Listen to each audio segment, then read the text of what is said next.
أنا أخو المصور الصحفي محمود أبو زيد اللي ألقي القبض عليه في يوم فتح الثورة العربية يوم 14/8.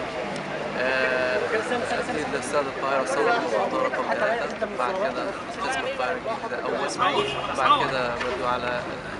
سجن أبو زعبل الحربي، بعد كده أبو زعبل اليماني 2، وبعد كده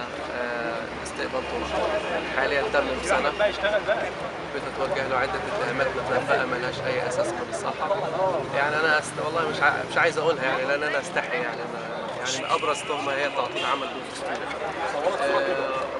وعديد تانية زي القتل والشرب القتل وغيره وغيره وغيره.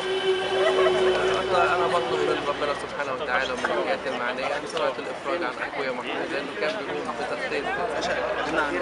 الاعتصام، كان بيقوم بعمله الصحفي على أكمل وجه، وما كانش من ضمن المعتصمين ولا كان بقالنا اسبوع عارفين الموضوع ده، سواء انه شغل فقط ربنا سبحانه وتعالى في باذن الله اللي هو محبوس دلوقتي